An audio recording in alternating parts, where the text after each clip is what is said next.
Voilà, comme aujourd'hui c'est 25 avril, c'est-à-dire l'anniversaire de la libération de l'Italie, on va commencer par là. Et je vais parler donc du marxisme en Italie. J'avais écrit sur mon titre Marxisme en italique, ce qui était le titre d'un livre sur ce sujet qu'avait écrit il y a quelques années un spécialiste de la chose qui s'appelle André Tozzel.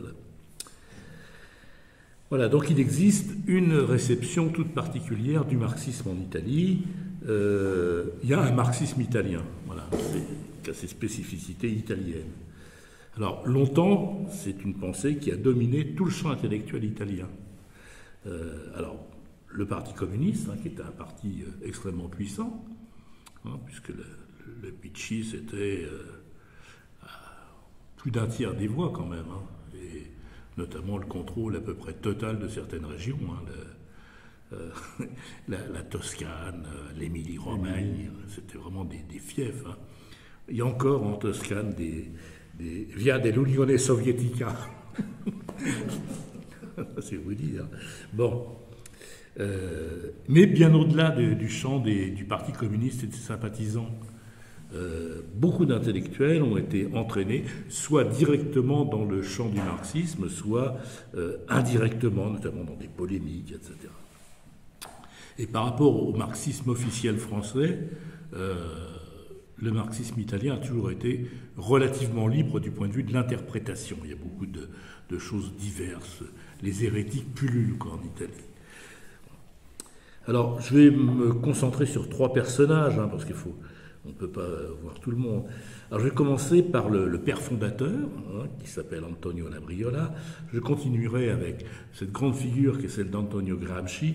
Et puis, je finirai... Alors là, c'est une histoire qui me concerne un peu plus directement, en parlant de certains marxistes plus contemporains, qui d'ailleurs se réclament plus du marxisme, notamment l'un que j'ai connu personnellement, qui s'appelle Costanzo Preve. Voilà. Alors, le père fondateur, c'est Antonio Labriola, qui est né en 1843 à Cassino et mort à Rome en 1904. Il ne faut pas le confondre, parce que ça arrive avec un autre Labriola, qui s'appelle Arturo Labriola, qui lui est 1873-1959, qui était un socialiste, mais proche du socialisme révolutionnaire, et proche pendant un temps de Georges Sorel. Je dirais quelques mots de Sorel en passant. Alors lui, c'est Arturo, c'est un franc-maçon qui s'est exilé sous Mussolini, qui est rentré ensuite en Italie, au moment de l'invasion de la Libye. Il est rentré en Italie pour soutenir Mussolini pour l'invasion de la Libye. C'est assez curieux. Puis en fait, ça n'a pas très bien fonctionné. À la libération, donc personne lui en a voulu. Il s'est retrouvé sénateur comme socialiste indépendant à partir de 1946. Donc je laisse Arturo Labriola ici.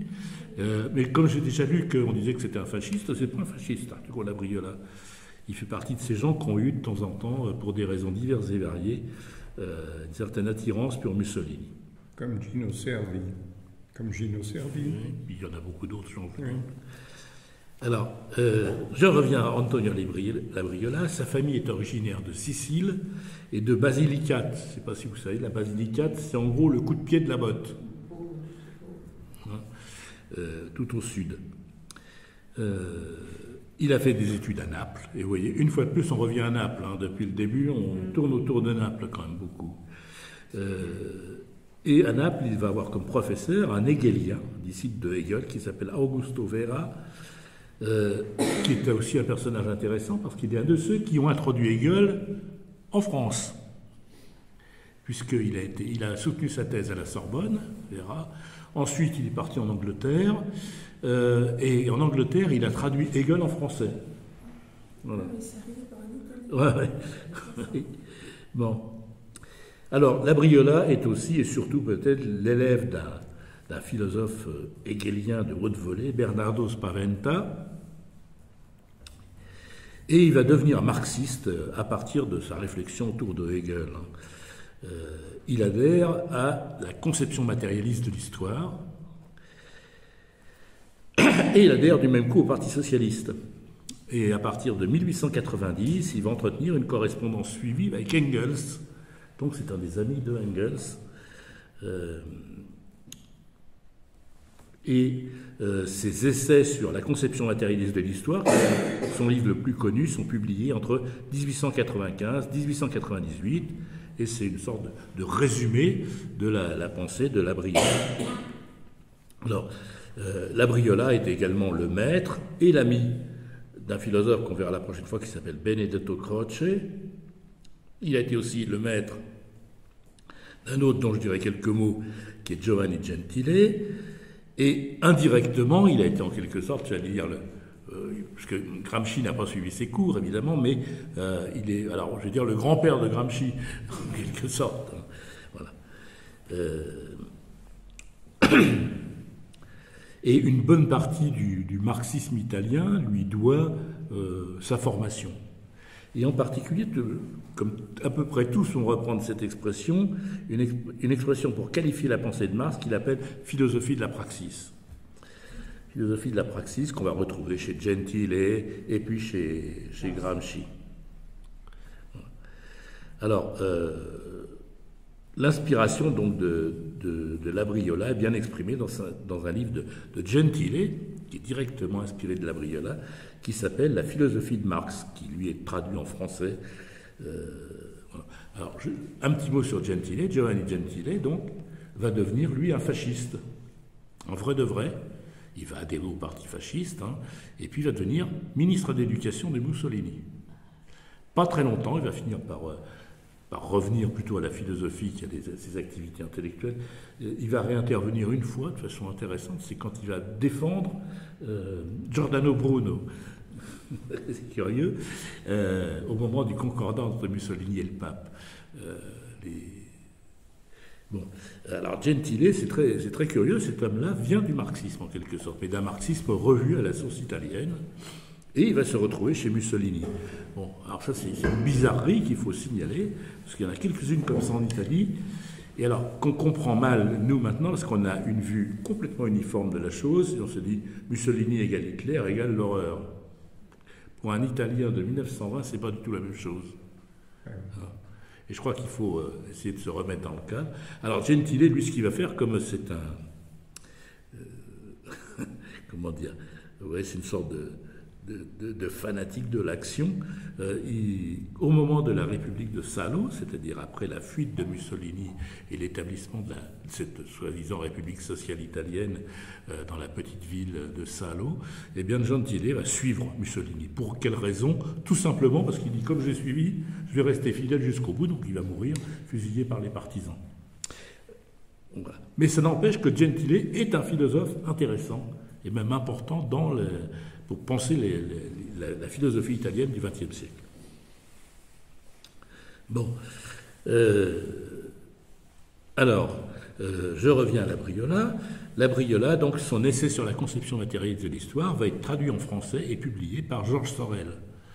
Alors, qui est Georges Sorel? Eh bien, encore un petit mot. Georges Sorel est un intellectuel français, il est ingénieur, et puis à sa retraite, il va se consacrer à la théorie et à la politique. Il est un des principaux soutiens du courant qu'on a appelé le syndicalisme révolutionnaire dans la CGT française, et il va être une sorte d'intermédiaire entre la France et l'Italie. Ses principaux interlocuteurs seront Labriola, et puis les divers philosophes italiens, il va correspondre avec Croce, etc. Alors, Sorel est l'auteur de au moins 2 livres intéressants, l'un qui s'appelle Réflexion sur la violence, et puis l'autre qui s'appelle La crise du marxisme, qui date de 1907. Voilà. Donc c'est un personnage, c'est pareil, très compliqué, Sorel. Très compliqué, on lui a reproché d'avoir flirté avec l'extrême droite. La meilleure preuve, c'est qu'il a soutenu la révolution russe sans hésiter une minute. Bon, ce qui prouve qu'on a des tendances aussi à faire des raccourcis, à renvoyer des gens dans des camps,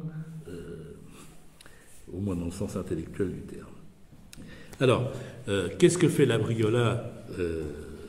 Pour Labriola, l'essentiel de ce qu'il trouve chez Marx, c'est la conception matérialiste de l'histoire. Et là, c'est aussi quelque chose qu'on retrouve chez tous les philosophes du XXe siècle italien, c'est l'importance qu'a l'histoire pour eux. La réflexion sur l'histoire, la compréhension de l'histoire et des raisons qui expliquent l'histoire. Et Labriola adopte la conception matérialiste de l'histoire qu'il lit chez Marx.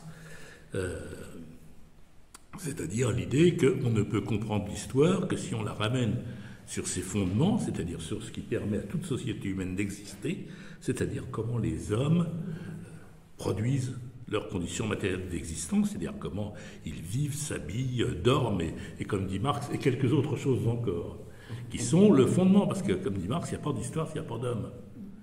Donc il faut partir de là. Alors, ce que va faire Labriola, donc, c'est d'une part combattre les idéalistes, c'est-à-dire ceux qui refusent le primat de la production comme fondement des systèmes juridiques et des productions de l'esprit en général, parce que les systèmes de droit, ils évoluent effectivement avec la production, avec la manière dont les individus s'organisent pour travailler. La propriété du sol, elle n'est pas venue par hasard, elle est venue, elle a mis du temps à émerger. Et puis, il en va de même d'à peu près toutes les productions techniques, scientifiques et intellectuelles de l'humanité. J'en donne un simple exemple. On ne comprend rien à ce qui se passe en Europe au XVIIe siècle si on ne part pas du fait que les Européens sont partis à la conquête du monde, que le commerce est en train de devenir l'activité dominante et que l'industrie est en train de naître. Et Galilée, Pascal, etc., tout cela, ils vivent dans ce monde-là. Et on ne pouvait pas penser comme Galilée ou Descartes ou Pascal avant le XVIIe siècle. Tout simplement parce qu'il a fallu attendre que les hommes... On peut être Galilée si on est capable de voir la Terre d'en haut. Tant que vous voyez la Terre, au loin vous ne savez pas ce qu'il y a, vous n'avez aucune idée de ce que c'est. Vous pouvez devenir Galilée parce qu'on sait que le compatriote de Galilée, Cristoforo Colombo, il a emmené des bateaux de la couronne espagnole jusqu'en Amérique en croyant découvrir l'Inde. Mais là, on est en train de faire le tour de la Terre. Et quand on a fait le tour de la Terre, on la voit d'en haut. Et si on la voit d'en haut, on n'est plus obligé de penser qu'elle est le centre du monde. On peut se décentrer. Et ces changements de pensée sont liés aux changements dans les conditions de vie et d'existence des hommes. L'idée essentielle, je crois, qu'il faut retenir de Marx, c'est que les catégories de la pensée sont nées historiquement. Elles ne naissent pas par hasard, elles naissent historiquement. C'est ça le matérialisme historique, c'est pas plus que ça. Bon. Alors ça, c'est... Labriola défend cette idée-là avec vigueur, mais en même temps, ce qu'il va défendre, et là-dessus, il lutte contre une deuxième ennemi, qui sont ce qu'il appelle les matérialistes mécanistes, c'est-à-dire ceux qui pensent qu'il suffit de regarder ce qui se passe au niveau de la production pour comprendre l'histoire. Il dit non, la conscience qu'ont les gens est un fait historique, et elle agit aussi. Et il rappelle que Marx écrit que le principal défaut du matérialisme passé, c'est de n'avoir saisi la réalité comme quelque chose d'objectif en dehors de l'homme et de ne pas avoir compris qu'elle est fondamentalement le produit de l'activité humaine, de ce que Marx appelle la praxis. C'est pour ça que Labriola va dire que c'est une philosophie de la praxis. Ce qui est le fondement chez Marx, c'est pas je ne sais quelle matière inerte. Ce qui est le fondement chez Marx, c'est l'activité humaine. Voilà. Et c'est Labriola qui va mettre ça en valeur, et tous les autres, que ce soit Gentile, Gramsci, etc., sont, de ce point de vue, les disciples de Labriola. Bon, je m'arrête ici sur Labriola, je vais passer à... C'est son petit-fils, à Gramsci. Alors, pour parler d'Antonio Gramsci, qui lui était en Sardaigne, c'est un Sarde. D'ailleurs, ça joue un certain rôle dans l'élaboration de sa pensée, notamment le problème de l'unité de la langue. Qu'est-ce que c'est que la langue nationale, etc. Parce que les Sardes parlent le sarde à l'époque. Il y a comment un retour au sarde en Sardaigne, paraît-il. Mais le sarde, c'est pas l'italien. C'est même pas un patois de l'italien. Le sarde, c'est du sarde. Voilà. Alors, Gramsci, donc, est né en Sardaigne. Alors, je vais commencer presque par la fin. Le 8 novembre 1926, c'est la police de Mussolini qui arrête Gramsci, puisque Gramsci est alors le principal dirigeant du Parti communiste italien. Et le procureur qu'il jette en prison déclare « Il faut empêcher ce cerveau de penser ». Voilà. Bon, alors, Gramsci ne sortira de prison que 2 jours avant sa mort, le 27 avril 1937. Il sera autorisé à sortir de prison pour des raisons de santé. Pour mourir, oui. Mais là où le procureur n'a pas réussi, c'est qu'il n'a pas réussi à l'empêcher de penser, puisqu'il va écrire en prison une des œuvres philosophiques les plus importantes de l'Italie du XXe siècle, qui sont les fameux cahiers de prison, qui sont, on parlait l'autre fois du Zibaldone et de Leopardi, ben c'est pareil, c'est un peu comme le Zibaldone, c'est un brouillon. Il y a toutes sortes d'idées qui sont balancées au jour le jour, développées, reprises plus loin. C'est assez compliqué à lire de façon linéaire, les cahiers de prison, mais c'est une œuvre absolument fantastique sur le plan philosophique. Alors donc, Antonio Gramsci est né à Alès en Sardaigne en 1891. Il est le 4e de 7 enfants. Il est élevé dans des conditions assez difficiles. Et il est atteint très tôt de la tuberculose osseuse, qui ne sera diagnostiquée d'ailleurs comme telle qu'en 1933. Et c'est à cette maladie qu'il doit sa petite taille et son dos déformé et sa mauvaise santé. Ses études le conduisent à passer la maturita, c'est l'équivalent de baccalauréat au lycée de Cagliari. Et c'est au cours de ses études à Cagliari qu'il va faire ses premières expériences de journaliste. Voilà. Il va obtenir une bourse, il va se retrouver à Turin pour étudier les lettres.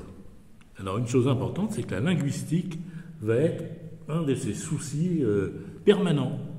Il est passionné par la linguistique et ça restera jusqu'à la fin un sujet de réflexion. Il s'intéresse aussi au droit, à l'économie, à la philosophie, et il se lie avec Angelo Tasca, qui est un des responsables des milieux socialistes. Et à partir de 1915, il va devenir journaliste au journal du Parti socialiste, qui s'appelle l'Avanti. La révolution de 1917 en Russie va le convaincre que les schémas classiques du matérialisme historique ne fonctionnent pas. Normalement, dans ce qui était enseigné comme le marxisme de l'époque, pour arriver au socialisme, il fallait d'abord un capitalisme développé. Manque de chance, la première révolution qui se dit socialiste a lieu dans un pays complètement arriéré, où les ouvriers représentent à peu près 3 millions de personnes sur 150 millions d'habitants. Voilà, donc ça ne colle pas du tout avec le schéma. Donc ça, Gramsci s'en aperçoit très vite. Et au lendemain de la guerre, il fonde avec Angelo Tasca et Palmiro Togliatti, qui va devenir le secrétaire général du Parti communiste, une revue de culture socialiste qui s'appelle l'Ordine Nuovo, l'Ordre Nouveau. Alors il va porter notamment une grande attention à un mouvement qui se développe dans tout le nord de l'Italie, qui est le mouvement des conseils d'usine. Le nord de l'Italie, c'est la région industrielle par excellence. Il y a un gros entrepreneur dans le coin qui s'appelle la Fiat, déjà à l'époque, et puis beaucoup d'autres. Et ça reste d'ailleurs une région industrielle. Je signale en passant que l'Italie reste le 2e producteur industriel d'Europe derrière l'Allemagne. C'est pas nous, c'est pas les Anglais, c'est pas les Italiens. C'est avant la France, oui. Et le commerce extérieur italien est excédentaire, oui, à la différence d'une autre. Bon. Parce qu'il y a une vieille tradition, c'est pas du tout, c'est pas l'Italie pauvre qu'on voit dans les films néo-réalistes des années 50. C'est une Italie qui est déjà extrêmement moderne. On en a d'ailleurs des témoignages encore aujourd'hui. Si on va voir le musée de l'automobile à Turin, on voit toutes ces Fiat des années 1910 qui veulent le musée des techniques. Ouais, musée des techniques. Ça remonte très loin. Oui, tout à fait. Bon. Voilà. Donc il s'intéresse au mouvement des conseils d'usine. En 1921, il va participer à la fondation du Parti communiste italien, qui s'appelle Parti communiste d'Italie, pardon. Et de 22 à 24, il va être délégué par le Parti communiste à Moscou. Donc il va vivre à Moscou pendant 2 ans. Et puis il va revenir en 24 parce qu'il a été élu député. Mais 24, c'est aussi le moment où le régime bascule définitivement, avec l'assassinat du député socialiste Matteotti, assassinat que Mussolini revendique. Il dit c'est nous qui l'avons fait tuer, puis voilà. Donc là, ça signifie qu'on a changé de régime complètement.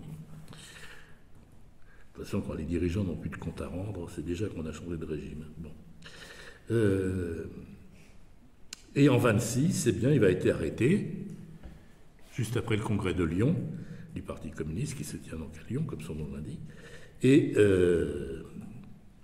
il va passer donc 11 ans en prison. Il va être libéré pour raison de santé un peu tard, grâce aux interventions d'un de ses amis, qui est un économiste italien, qui réside en Grande-Bretagne, qui est devenu professeur à Cambridge, qui s'appelle Piero Sraffa. Sraffa est un économiste qui a une position extrêmement particulière en économie. Il est ce qu'on appelle un des fondateurs de l'école néo-ricardienne, c'est-à-dire il critique l'économie classique, néoclassique de Walras, et par contre il essaie de réhabiliter Marx. Il va rester un ami de Gramsci, et il va intervenir autant qu'il le peut pour obtenir sa libération. Il l'obtiendra, mais encore une fois trop tard. Bon. Alors on peut difficilement séparer l'œuvre philosophique de Gramsci de son action politique, ce qui serait faire injure à ce défenseur de la philosophie de la praxis, parce que le point de départ de sa philosophie, comme pour Labriola, c'est que si les philosophes n'ont fait qu'interpréter le monde de diverses manières, il s'agit maintenant de transformer, pour reprendre la 11e thèse de Marx sur Feuerbach.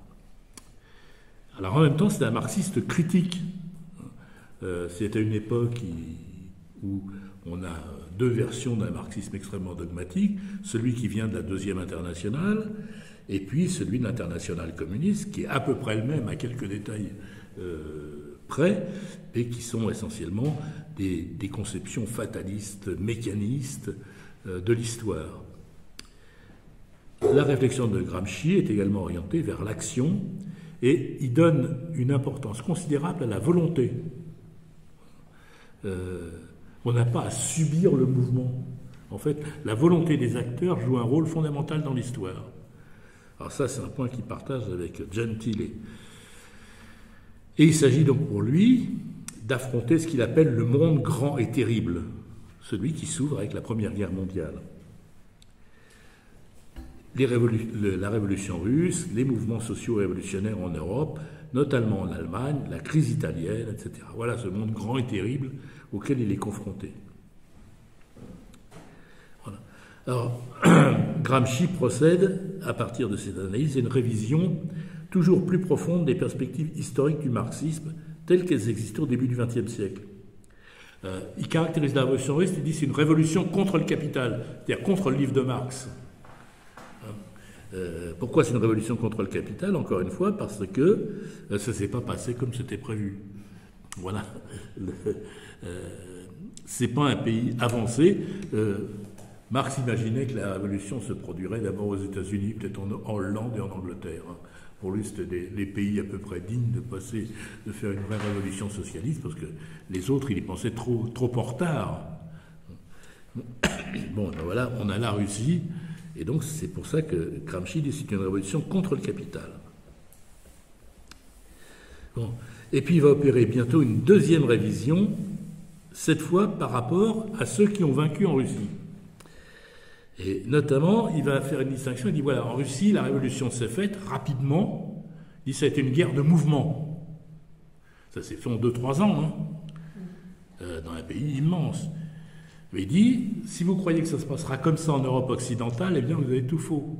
En Europe occidentale, on sera obligé de voir la révolution comme une guerre de position, dans laquelle il faudra aller tout doucement consolider ses positions, consolider les casemates dans lesquelles le socialisme pourra se construire. Alors ça, c'est en opposition complète avec ce qui se pense à l'époque dans le mouvement communiste. Déjà, ça le met un peu en porte-à-faux. Par contre, ça va avoir un rôle très important dans le Parti communiste italien d'après la guerre. Cette idée qu'il faut consolider les positions, qu'il ne faut pas brusquer les choses, une espèce de progressivité pour le mouvement ouvrier, qui va être la base de la construction du Parti communiste italien. Par exemple, pour faire les guerres de position, je ne sais plus quel dirigeant du Parti communiste avait proposé, d'ailleurs c'est ce qu'ils ont fait, ils ont dit à côté de chaque église un local du Parti communiste. De chaque église, un local du Parti communiste. Et c'est ce qu'ils ont fait.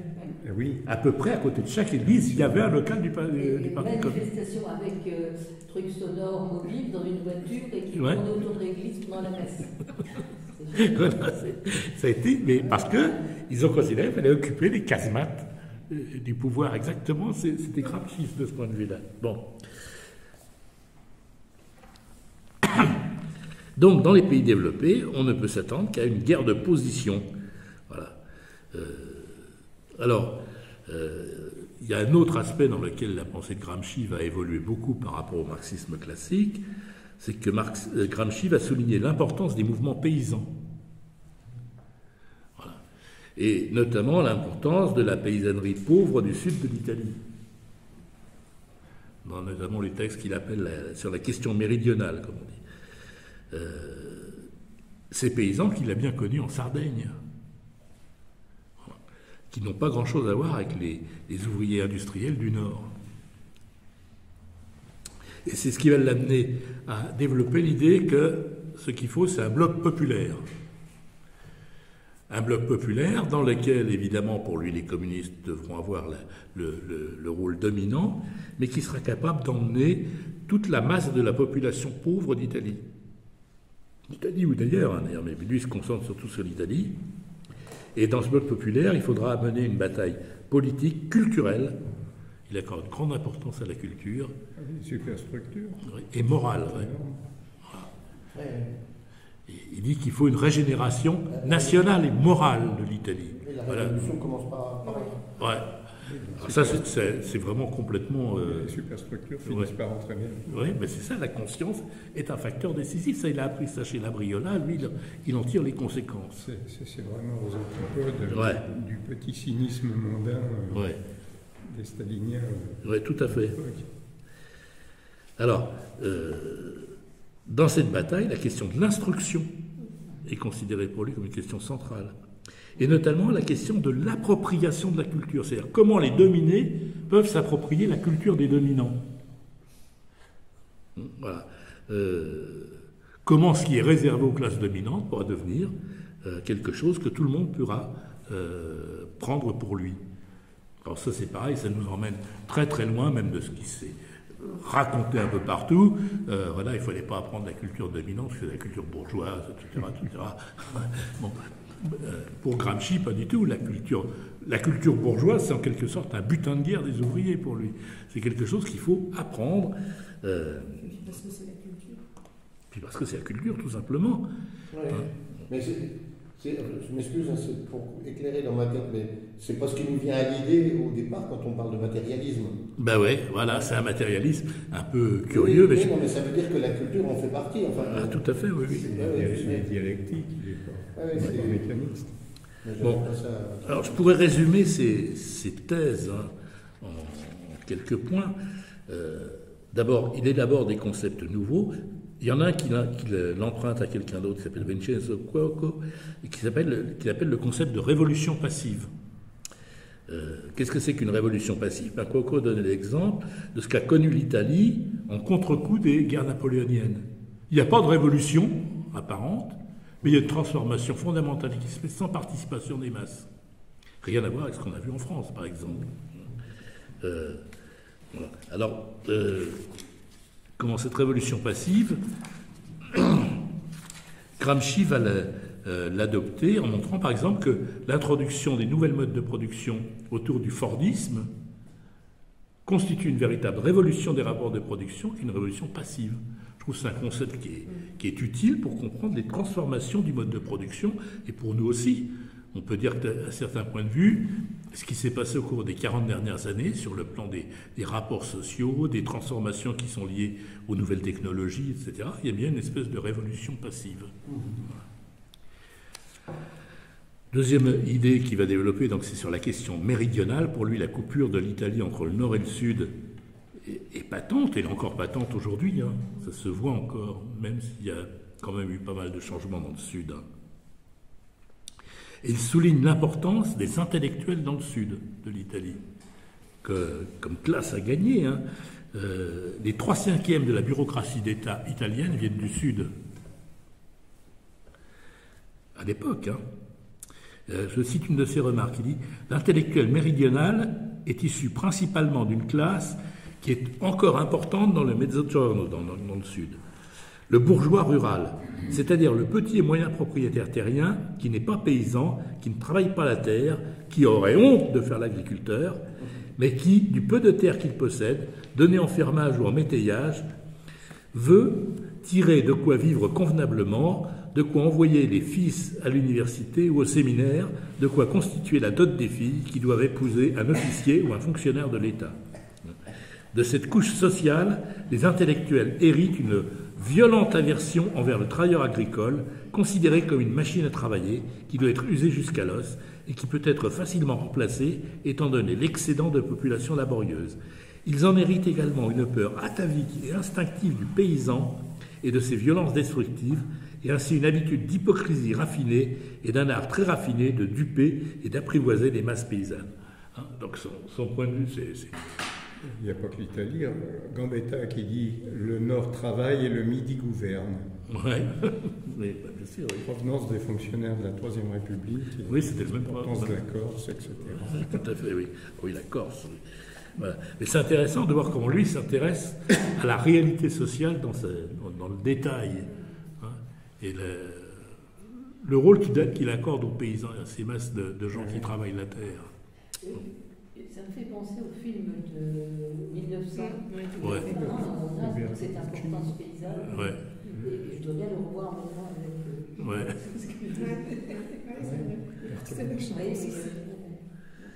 Bon, alors, deux autres concepts qui développent. La notion d'hégémonie.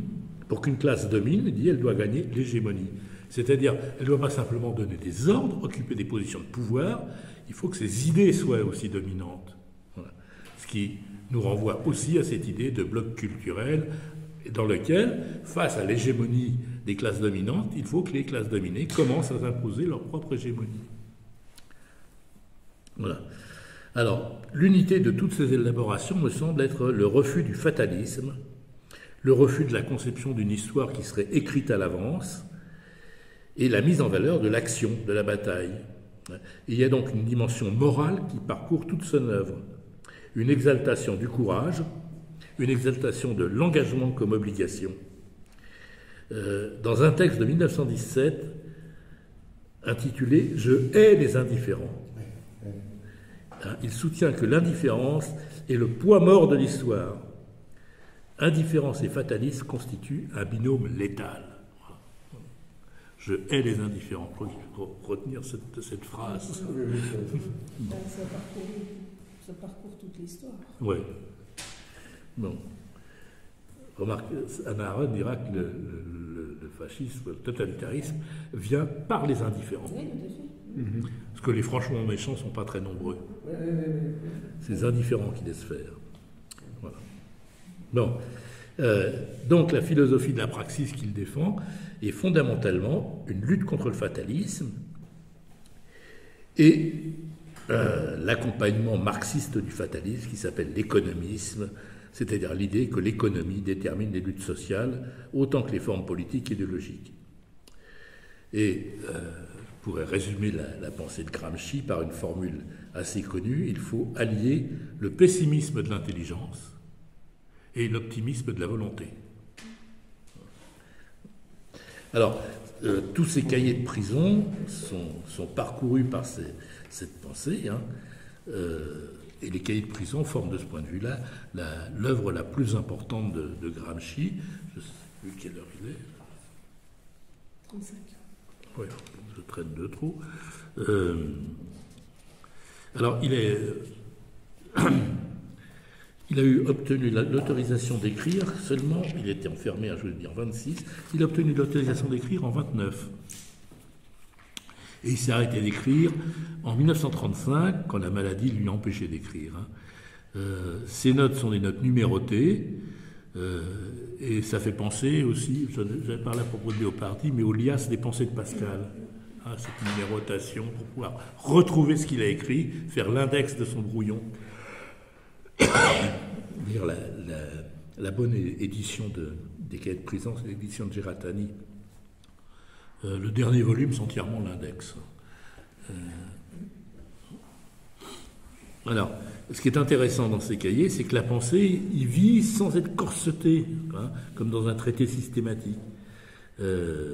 Donc c'est ce que je disais, l'édition de Valentino Guerratana, qui a renoncé, on a essayé de faire des éditions classées thématiquement, lui il a renoncé à les classer thématiquement, il les a publiées dans l'ordre d'écriture, mais ensuite il a monté ça avec un appareil, un index, etc., qui permet à la fois pour l'auteur de se retrouver, je cherche quelque chose sur qu'est-ce que Gramsci pense de Machiavel, bon c'est facile d'utiliser l'index de Guerratana,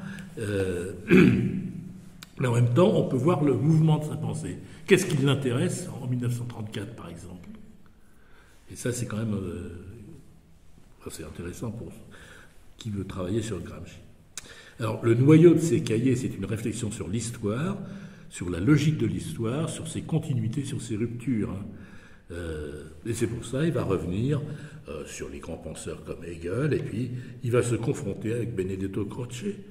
Et les grands penseurs italiens sont le centre de ces cahiers.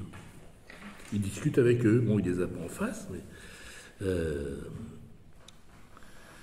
voilà. Et on ne doit pas oublier ce passage qui est une sorte de mise en garde au lecteur. Un homme politique écrit sur la philosophie. Il se peut que sa véritable philosophie se trouve dans ses écrits politiques. Voilà. C'est-à-dire qu'il dit, il ne faut pas attendre simplement que je fasse de la philosophie classique. Il dit peut-être ma vraie philosophie, elle est en fait dans l'analyse politique. Il ajoute, dans toute personnalité, il y a une activité dominante et prédominante. C'est dans celle-ci qu'il faut chercher sa pensée, implicite, la plupart du temps, et parfois en contradiction avec celle exprimée ex professo. Il est vrai qu'un tel critère de jugement historique comporte de nombreux dangers d'amateurisme et qu'il faut être très prudent dans son application.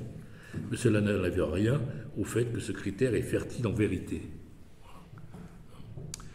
Voilà.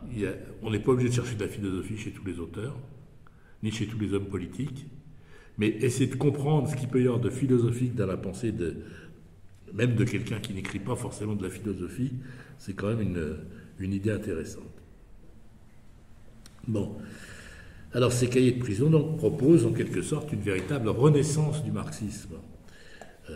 À la place de ce vieux marxisme déterministe, celui qu'avait popularisé les professeurs de la deuxième internationale et ceux de la troisième, qui étaient tout aussi terribles, même plus. C'est ce que fait la doctrine officielle de l'internationale communiste. C'était en gros... Zhdanov. Alors Zhdanov, c'est plus tard, mais on va trouver ça en France avec Politzer, par exemple. Oui. Et puis, il y a eu des tas de manuels qui ont été édités. Même Boukharine avait fait des manuels. Boukharine, qui était un des dirigeants du Parti communiste. Voilà. Et donc, il faut faire renaître ce marxisme en une philosophie tournée vers l'action, une philosophie qui prouve sa vérité dans l'action.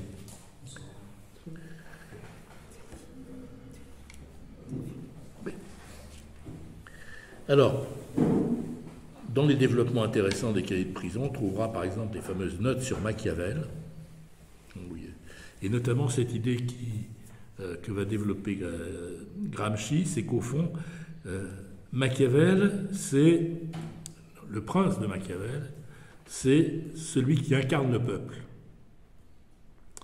Le prince se fait peuple, dit-il à propos de Machiavel. Et ça me semble assez juste. Des peu que je connaisse Machiavel. Hein. Et il dit le rôle du parti, ça devrait être ça. Le parti, c'est le prince moderne. Voilà. Bon.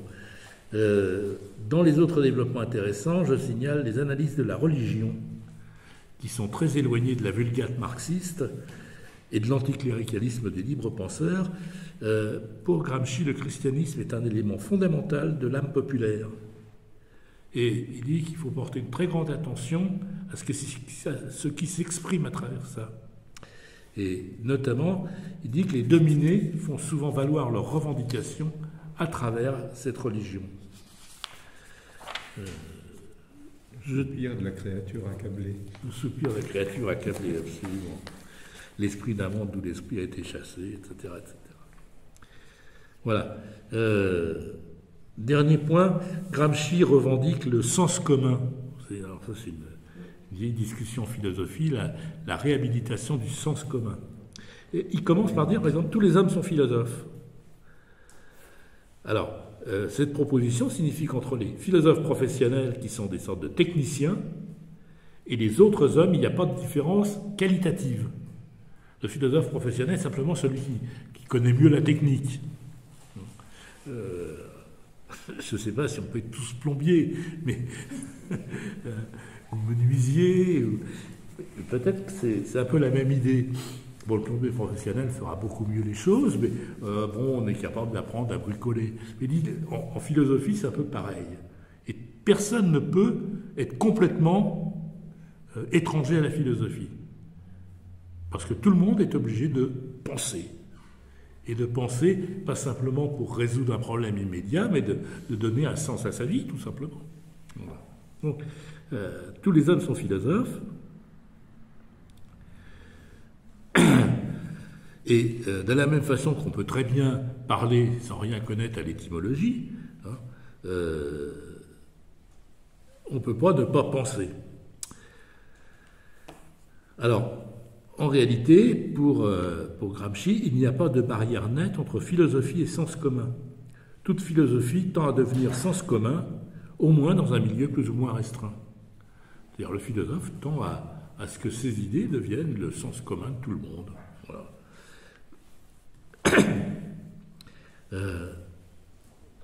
Et ce qui fait le rapport entre la philosophie supérieure, il met des guillemets, hein, et le sens commun est assuré par la politique, tout comme elle assure le rapport, par exemple, entre le catholicisme des gens simples et celui des intellectuels. Il y a bien deux catholicismes. Il y a un catholicisme complexe, développé notamment dans la théologie, hein, et dans les études que suivent les évêques, etc. Et puis il y a le catholicisme des gens simples. Mais il y a bien un lien qui existe entre les deux. Mais dit dans la philosophie, c'est la même chose. Il doit y avoir un lien entre le peuple et des spécialistes. Voilà. Alors, la conception gramscienne du langage, des langues, de la grammaire articule aussi ce passage entre philosophie et sens commun. Et Gramsci critique la conception de Koch et Gentile, selon qui l'enseignement de la grammaire serait inutile. Gramsci défend l'enseignement de la grammaire. Voilà, c'est aussi un point intéressant. Et ce faisant, donc, il défend la possibilité pour les dominés d'accéder à la langue et à la culture des dominants. Et il n'y voit pas du tout un processus d'asservissement, et il défend clairement la constitution d'une langue nationale unifiée, ce qui est un problème italien ancien. Hein. Il dit par exemple, si l'on part du présupposé qu'il faut centraliser ce qui existe déjà à l'état diffus, disséminé, mais inorganique et incohérent, il est évident qu'une opposition de principe n'est pas rationnelle. Il faut au contraire une collaboration de fait, une acceptation volontaire de tout ce qui peut servir à créer une langue nationale commune, dont la non-existence provoque des frictions, surtout dans les masses populaires, où les particularismes locaux et les phénomènes de psychologie étroite et provinciale sont les plus tenaces qu'on ne le croit. Il s'agit en somme d'une intensification de la lutte contre l'analphabétisme, etc. L'opposition de fait existe déjà dans la résistance des masses à se dépouiller d'habitudes et de psychologie particulariste. Résistance stupide provoquée par les adeptes fanatiques des langues internationales. Il est clair que dans cet ordre de problèmes, on ne peut pas discuter de questions de la lutte nationale, d'une culture hégémonique contre d'autres nationalités ou reste des nationalités. Autrement dit, il faut une langue nationale commune. Parce que sinon, on est incapable de se comprendre. Et ceux qui valorisent les langues particulières et refusent une langue nationale commune, c'est ceux qui, par ailleurs, donnent le privilège à une langue internationale. Si ça ne vous rappelle rien, moi je trouve que c'est parfaitement adapté à notre situation. Voilà. On s'est mis à défendre les langues régionales qui étaient en voie de disparition au moment où l'anglais, plus exactement l'américain du business, a envahi notre culture. En Italie, c'est Gramsci qui a quand même eu le dernier mot, avant Berlusconi qui, lui, a a inversé la tendance. Mais la langue nationale est devenue une réalité. Hein, on parle italien dans le Val d'Aoste, où le français est théoriquement langue officielle. On n'y parle pratiquement plus le français. Les Siciliens parlent italien. Ils ne parlent plus ni le sicilien, ni le siculo-romain. Les Romains parlent italien, alors parfois avec un accent un peu différent des Toscans, il y a 2-3 différences de prononciation, mais il y a une langue nationale qui s'est fabriquée. La télévision y a été pour beaucoup. Ah oui, la télévision, le cinéma, tout ça, ils ont été pour énormément, oui, bien sûr. Voilà. Quand on valorise les langues régionales, par exemple, on fait l'arbre au sabot, qui est fait entièrement en bergamasque. Le résultat des courses, c'est quand il est projeté en Italie, il faut le projeter en sous-titré.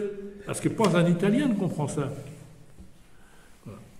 Donc, lui, c'est un défenseur de la centralisation de la langue, parce qu'il y voit le seul moyen de réaliser un bloc national populaire qui va régénérer l'Italie. Hein. Voilà.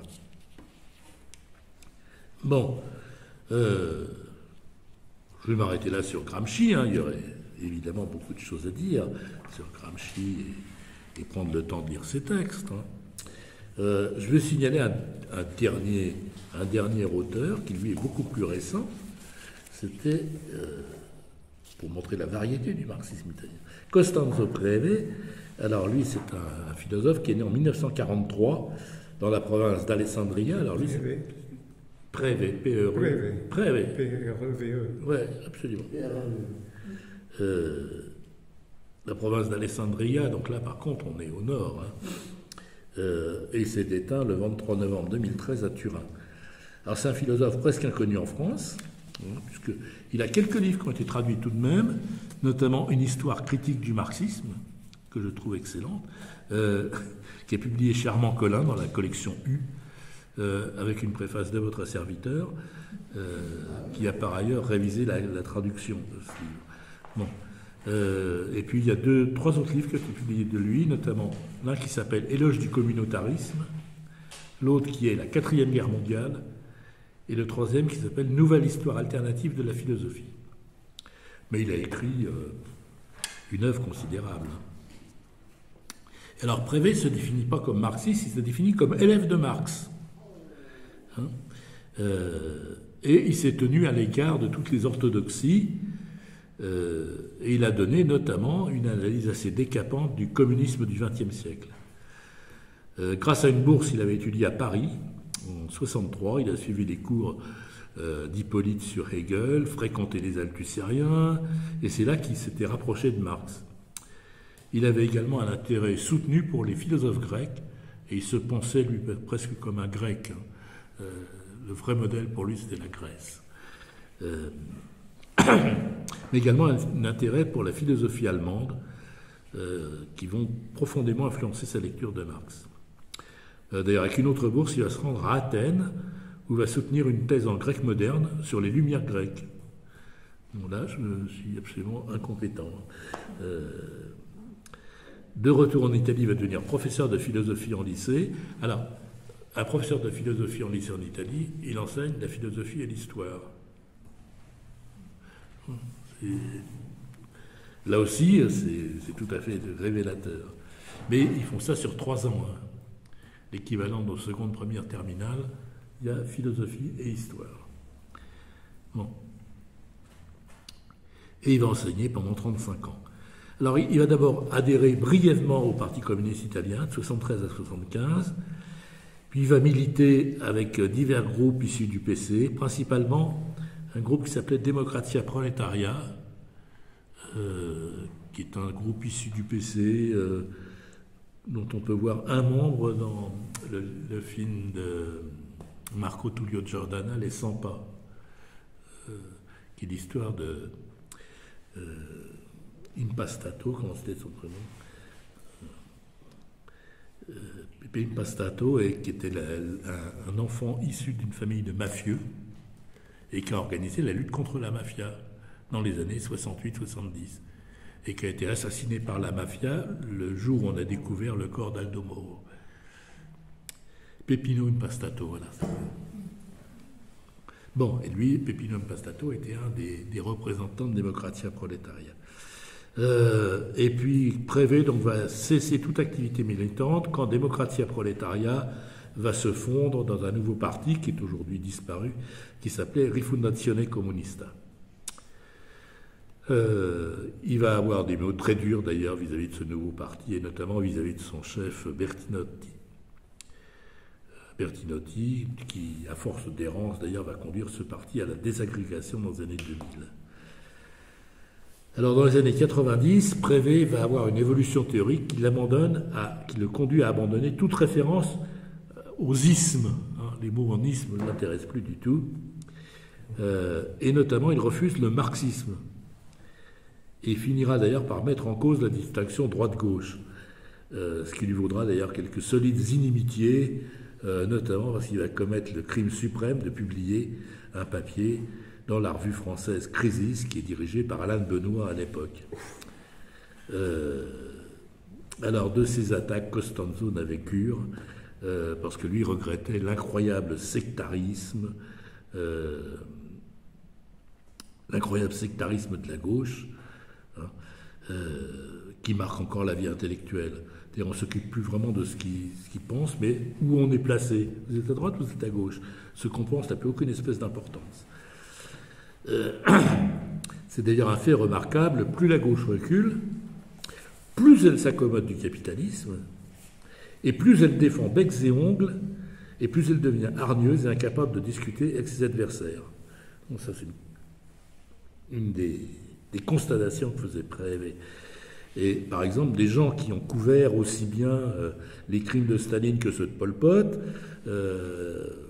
voire des gens qui appartiennent au parti de Jules Mock, qui a aussi envoyé l'armée contre les mineurs du Nord, au parti de Guy Mollet, l'initiateur de la guerre à outrance en Algérie, considèrent que des gens comme de Benoît sont l'incarnation du diable.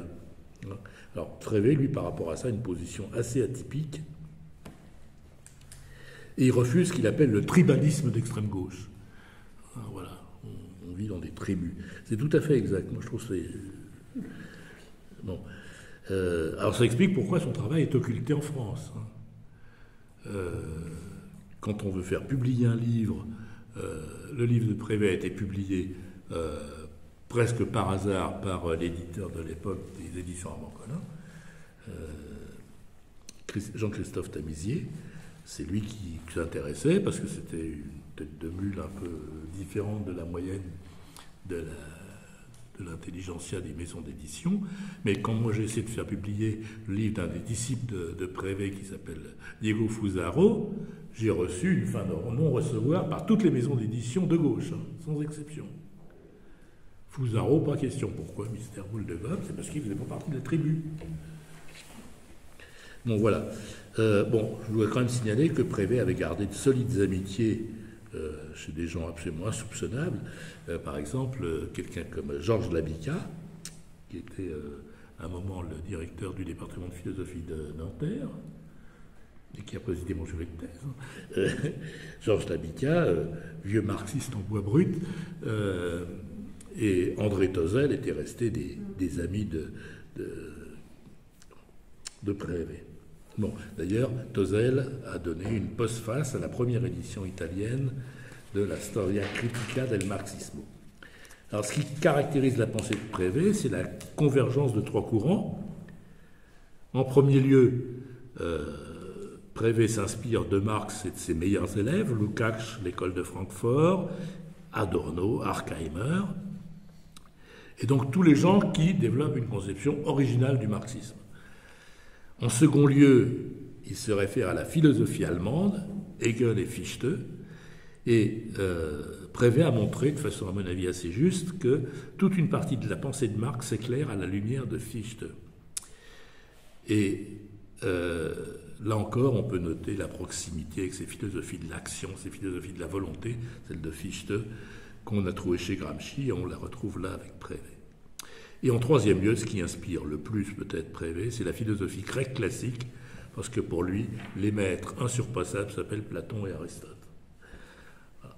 Alors par là, il en vient donc à refuser de se caractériser comme marxiste, et il refuse même l'idée que la pensée de Marx soit matérialiste.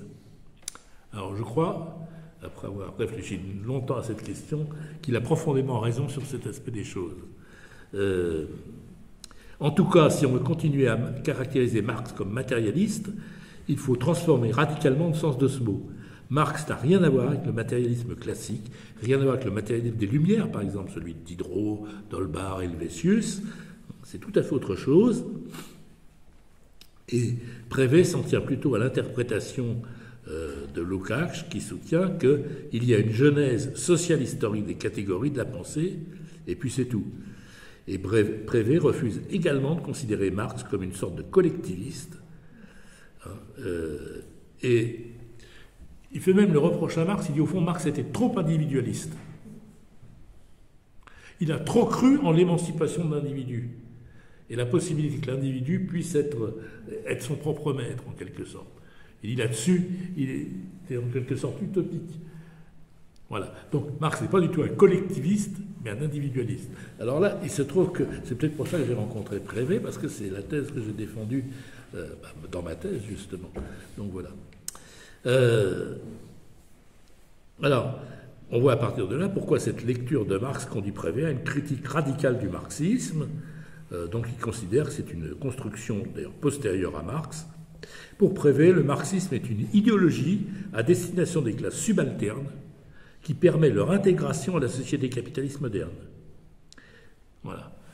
Le marxisme vous permet, quand vous êtes ouvrier, de rêver au paradis futur tout en acceptant votre condition actuelle, puisqu'on vous dit que c'est bien d'être ouvrier et que vous êtes le porteur de l'avenir. C'est exactement la reprise du schéma classique de la religion. Je souffre sur terre pour plus tard. Mais c'est pas du tout ce que disait Marx. Ah ben non, pas du tout. Tout à fait. Voilà. Tu dis que c'est une philosophie individualiste, c'est vraiment l'idée que ce qui compte, ce qui est premier, ce qui est important, c'est l'individu. Oui, tout à fait. Oui. Contrairement à tout ce qu'on pourrait croire, c'est vraiment ça. Et quand il prend des exemples, il parle des individus. Oui, le concept de classe chez Marx n'est pas un concept. La classe n'est pas un concept marxien. Bon, oui, cette idée, donc, le marxisme a été une idéologie à destination des classes inférieures, classes subalternes. Et d'ailleurs, il est arrivé ce qui devait arriver, car il a dit les classes subalternes n'ont jamais pris le pouvoir. Il faut déjà être une classe dominante pour prendre le pouvoir. Voilà. Bon. Alors évidemment, ça nous entraîne assez loin apparemment de Marx. Alors il a aussi des analyses plus précises sur la société contemporaine. Il dit qu'aujourd'hui, en fait, le capitalisme, c'est un capitalisme sans classe sociale. La bourgeoisie comme classe est complètement décomposée. Et le prolétariat aussi. Il reste une caste de parasites et de financiers, et de l'autre côté, une vaste plèbe. Il y a une plébisation, si j'ose dire, de la classe ouvrière chez Prévet. Moi, je trouve que c'est des analyses qui sont assez pertinentes, et en tous les cas, qui mériteraient d'être développées. De son héritage grec, Prévet retient l'importance des communautés. Voilà. Alors, les hommes n'existent que dans des communautés déterminées, conformément aux enseignements d'Aristote. Et pour Prévet, le communisme est nécessairement un communautarisme. Alors, ça, c'est une proposition qui pourrait nous choquer, parce que nous ne sommes pas communautaristes, n'est-ce pas? Sauf pour la communauté française, quand même. Mais ça indique peut-être une ligne à suivre, une perspective émancipatrice en distinguant, comme le fait Prévet, les communautés archaïques fermées sur elles-mêmes et une communauté ouverte des hommes libres. Alors ça le conduit aussi à un refus radical de la mondialisation, à un refus de la destruction de la culture humaniste classique, à laquelle il est toujours rattaché. Bon.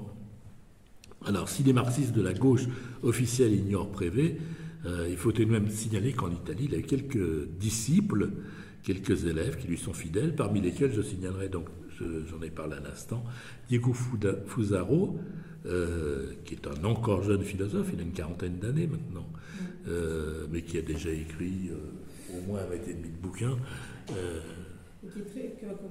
Qui est très très engagé, enfin qui en voit beaucoup à la télé. Oui, il passe son temps à parcourir l'Italie, à faire des conférences. Il est impressionnant, hein. Il est impressionnant.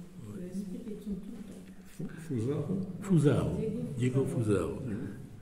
Il a quelques livres qui ont été traduits en français, mais pas beaucoup non plus. Bon, je termine en signalant que, bon, il n'y a pas que c'est cela, hein.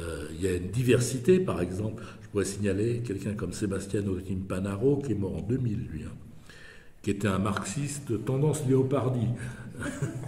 Désespéré. Marxiste désespéré, voilà. Qui s'inspire, lui, du matérialisme et du pessimisme de Léopardi. Bon. On peut signaler Ludovico Gemona, qui est mort en 91, qui est un des principaux philosophes des sciences italiens, et qui, lui, est un marxiste tendance positivisme logique, tendance cercle de Vienne. Il avait par ailleurs été résistant, militant du Parti communiste et militant de Democrazia Proletaria, lui aussi. Je vais en signaler encore un autre, Galvano della Volpe, marxiste tendance aristocratie, lui aussi, non, pas tendance aristocratie, c'est un marxiste tendance Rousseau. Pour lui, Rousseau, c'est le prédécesseur de Marx. Voilà. Lucio Coletti, avant qu'il ne passe complètement de l'autre côté du cheval, était plutôt un marxiste tendance Kant. On pourra signaler aussi... Les virus, c'est des variants. Il y a plein de variants. Absolument. Antonio Negri, alors lui, il est connu parce qu'il a été...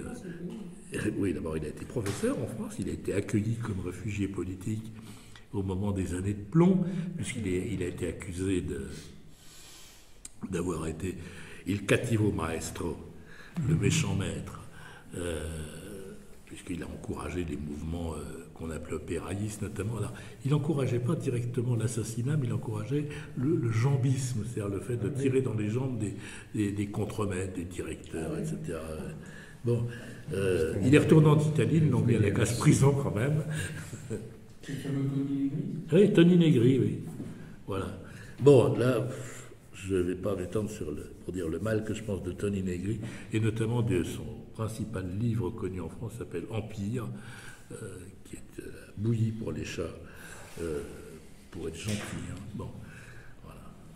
J'ai eu l'occasion de discuter avec Tony Negri, c'est un type insupportable. Oui, Saint-Germain des Prés a beaucoup aimé à un moment. Ouais. Ah ouais, c'était la coqueluche. Chez nous, c'est vrai. Ça a été la coqueluche de tout le petit monde. Mais, enfin bref. Je pourrais donner encore un autre. Alors lui, c'est pas un philosophe, c'est un historien. C'est Luciano Camfora, qui est un spécialiste d'histoire antique et qui est aussi un essayiste vigoureux. Voilà. Donc c'est pour donner un panorama quand même assez large. Je les ai ramenés à leurs tendances philosophiques qui sont extrêmement variées. Il y a toute la philosophie contemporaine qui peut s'y retrouver. Voilà. Mais il y a un éventail qui est supérieur à celui qu'on aime. Oui, tout à fait. Ouais. Alors, j'aurais voulu parler d'autre chose, mais ce sera pour une autre fois, je ne sais pas encore. Il y a, au-delà de ce courant marxiste, il y a aussi autre chose en Italie. Il y a ce qu'on a appelé le socialisme libéral, qui n'a rien à voir avec l'acceptation du terme prise ces dernières années en France. Son origine, c'est le Parti d'Action, qui est un parti antifasciste, créé notamment par les frères Rosselli, et qui a été le lieu d'accueil de nombreux intellectuels qui refusaient le marxisme, mais défendaient un socialisme associatif, respectueux des libertés, dans la ligne donc, de Carlo Rosselli, qui a été assassiné avec son frère par les tueurs de la Cagoule en 1937, si je ne m'abuse, non, 38, en Normandie, je crois que c'est dans l'Orne qu'ils ont été assassinés.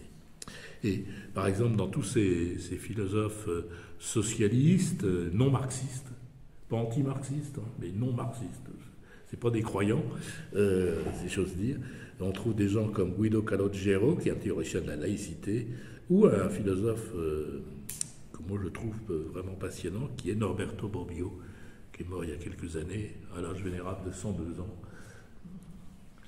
Voilà. Bon, ben voilà, j'ai terminé. Est-ce qu'ils ont l'équivalent